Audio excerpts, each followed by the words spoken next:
പുതിയൊരു വീഡിയോയിലേക്ക് എല്ലാവർക്കും സ്വാഗതം. കേട്ടറ്റ് കാറ്റഗറി 1 EVSന് കഴിഞ്ഞ പ്രാവശ്യം ചോദിച്ച ക്വസ്റ്റ്യൻസാണ് ഞാൻ ഇന്ന് എക്സ്പ്ലെയിൻ ചെയ്യാൻ പോകുന്നത്. അപ്പോൾ നമ്മൾ EVS സിലബസിലെ എല്ലാ ടോപ്പിക്കുകളും ഇതിനു മുമ്പ് ഡിസ്കസ് ചെയ്ത് കഴിഞ്ഞു. ഇനി നിങ്ങൾക്ക് ഏതെങ്കിലും ടോപ്പിക്കുകളിൽ സംശയം ഉണ്ടെങ്കിൽ, അപ്പോൾ ഏതെങ്കിലും ഭാഗം ഞാൻ ഡിസ്കസ് ചെയ്യാനുണ്ടെങ്കിൽ കമൻറ്റ് ബോക്സിലൂടെ എന്നെ അറിയിക്കുക.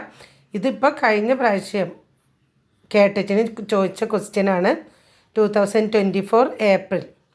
ഫസ്റ്റ് ക്വസ്റ്റ്യൻ: ആകാശത്തിൽ ഒരു നിരീക്ഷകന് നേരെ മുകളിലുള്ള പോയിന്റിനെ വിളിക്കുന്നത്?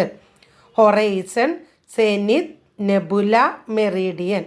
ആകാശത്തിൽ ഒരു നിരീക്ഷകന് മുകളിലുള്ള പോയിന്റിനെ വിളിക്കുന്നത് എന്താണ്? Answer സെനിത്താണ്.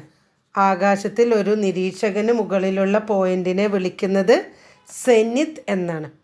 Next question: science പ്രോജക്റ്റുകളുടെയോ റിപ്പോർട്ടുകളുടെയോ മൂല്യനിർണ്ണയത്തിൽ rubrics ഉപയോഗിക്കുന്നതിൻ്റെ പ്രാഥമിക നേട്ടം എന്താണ്? നമ്മൾ ഒരു റിപ്പോർട്ടൊക്കെ കറക്റ്റ് ചെയ്യാൻ വേണ്ടിയിട്ട് റൂബ്രിക്സുകൾ അനുസരിച്ചിട്ട് കറക്റ്റ് ചെയ്യും. അതിൻ്റെ ആവശ്യം എന്താണെന്നാണ് ചോദിച്ചത്. മൂല്യനിർണ്ണയ പ്രക്രിയ വേഗത്തിലാക്കുന്നു, രേഖാമൂലമുള്ള ഫീഡ്ബാക്കിൻ്റെ ആവശ്യകത ഇല്ലാതാക്കുന്നു, മൂല്യനിർണ്ണയത്തിലെ ആത്മനിഷ്ഠത കുറയ്ക്കുന്നു, വിദ്യാർത്ഥികളിലെ സർഗാത്മകതയെ പ്രോത്സാഹിപ്പിക്കുന്നു. എന്താണ് ആൻസർ?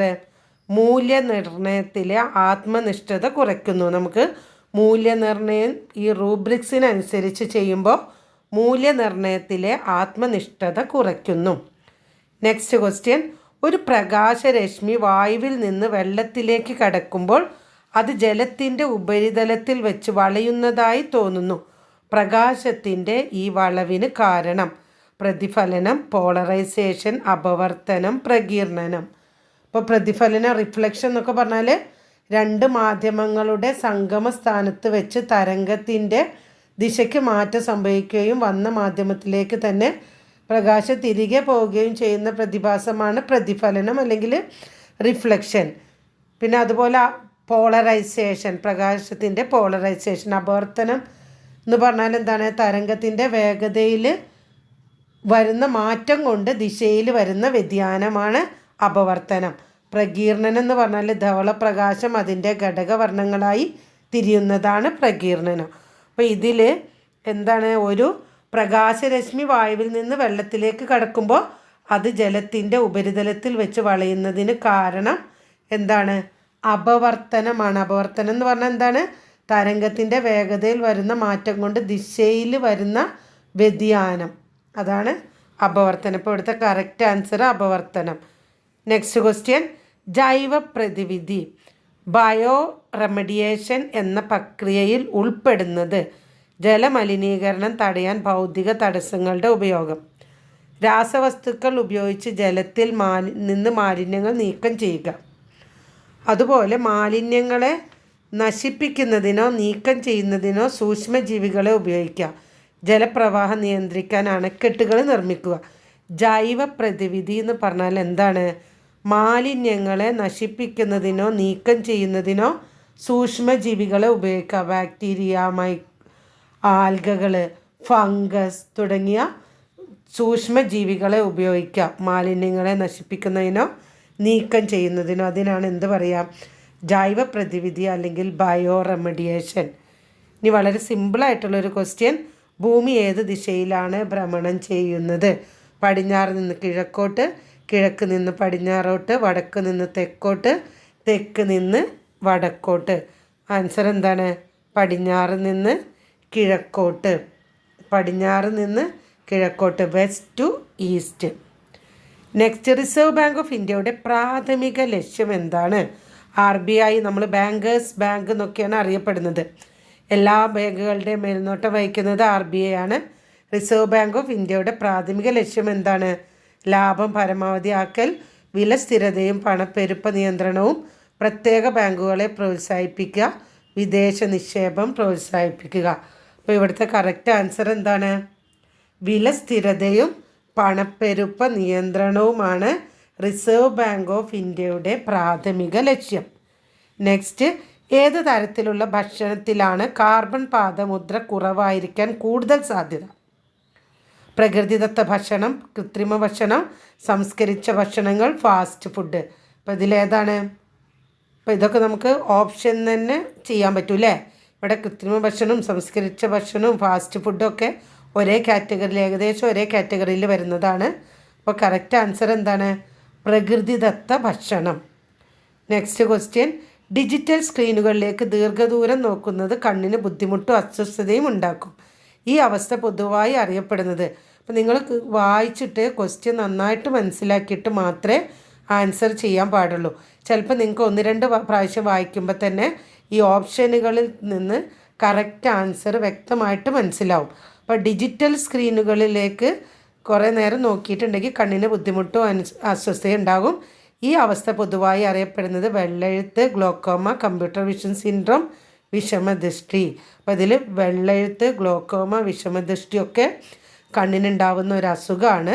അപ്പോൾ ഡിജിറ്റൽ സ്ക്രീനുകളിലേക്ക് ദീർഘനേരം നോക്കുന്നത് എന്താണ്? കമ്പ്യൂട്ടർ വിഷൻ സിൻഡ്രോമാണ്. അപ്പോൾ ഡിജിറ്റലായിട്ടുള്ള ഇത് ആലോചിച്ചാൽ മതി, കമ്പ്യൂട്ടർ വിഷൻ സിൻഡ്രോം.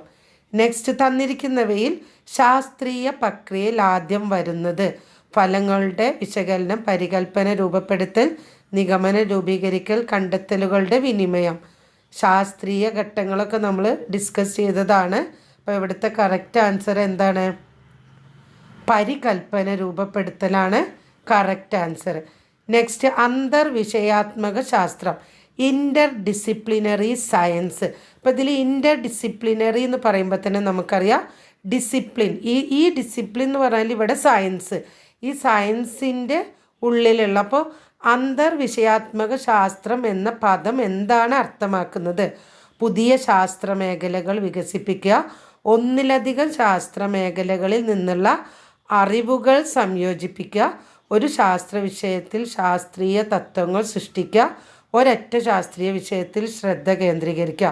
ഇതെന്താണ്? ഒന്നിലധികം ശാസ്ത്ര മേഖലകളിൽ നിന്നുള്ള അറിവുകൾ സംയോജിപ്പിക്കുക. അതാണ് അന്തർവിഷയാത്മക ശാസ്ത്രം. അതായത് സയൻസിൻ്റെ ഉള്ളിൽ തന്നെ നമ്മൾ ഫിസിക്സ്, കെമിസ്ട്രി, ബയോളജി ഒക്കെ ഉണ്ട്. അപ്പോൾ അതിൽ നിന്ന് ഒന്നിലധികം ശാസ്ത്ര മേഖലകളിൽ നിന്നുള്ള അറിവുകൾ സംയോജിപ്പിക്കുന്നതിനെയാണ് നമ്മൾ ഇൻ്റർ ഡിസിപ്ലിനറി സയൻസ് അല്ലെങ്കിൽ അന്തർവിഷയാത്മക ശാസ്ത്രം എന്ന് പറയുന്നത്. ഗ്രേറ്റ് റെഡ് സ്പോട്ട് ഏത് ഗ്രഹത്തിലെ ഒരു പ്രധാന സവിശേഷതയാണ്? ഗ്രേറ്റ് റെഡ് സ്പോട്ട് ഏത് ഗ്രഹത്തിലെ പ്രധാന സവിശേഷതയാണ്? ശുക്രൻ, ബുധൻ, വ്യാഴം, യുറാനസ്. ആൻസർ വ്യാഴാണ്. Next question. പരിസര പഠനത്തിൽ അന്വേഷണാത്മക പഠനം എന്നതുകൊണ്ട് എന്താണ് അർത്ഥമാക്കുന്നത്? അന്വേഷണാത്മക പഠനം അതുകൊണ്ടുള്ള അതെന്താണ് അർത്ഥമാക്കുന്നത്?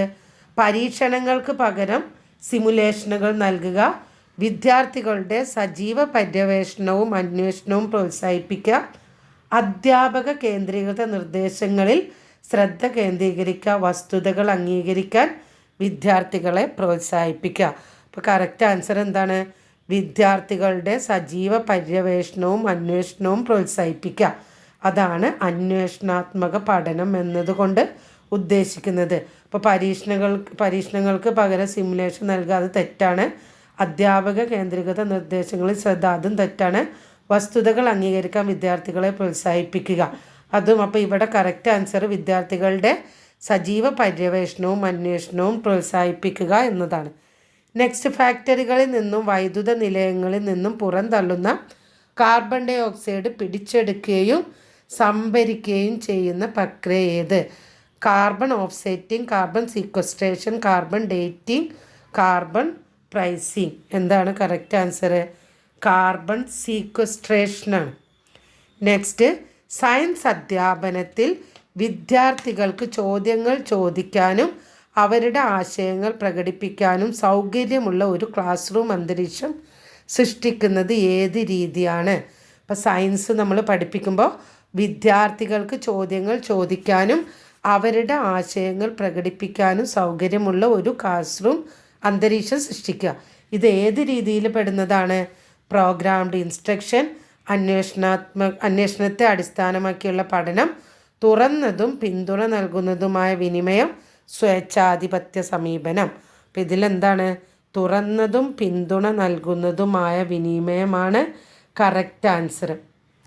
നെക്സ്റ്റ്, തന്നിരിക്കുന്നവയിൽ കൈകാലുകളും അവയവങ്ങളും ഉൾപ്പെടെ നഷ്ടപ്പെട്ട ശരീരഭാഗങ്ങളെ പുനരുജ്ജീവിപ്പിക്കാൻ കഴിവുള്ള ജീവി ഏതാണ്?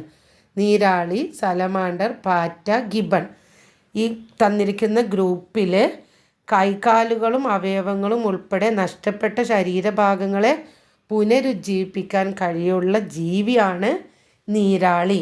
അപ്പോൾ ഈ പറഞ്ഞിരിക്കുന്ന കാര്യങ്ങളൊക്കെ നന്നായിട്ട് പഠിക്കുക. കൂട്ടത്തിൽ എല്ലാ ടോപ്പിക്കിൻ്റെ വീഡിയോ ഞാൻ വിശദമായിട്ട് തന്നെ EVS ടോപ്പിക്കുകൾ ഇട്ടിട്ടുണ്ട്.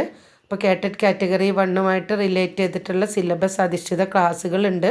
അതൊക്കെ കാണാൻ ലിങ്ക് താഴെ ഡിസ്ക്രിപ്ഷൻ ബോക്സിൽ നൽകാം.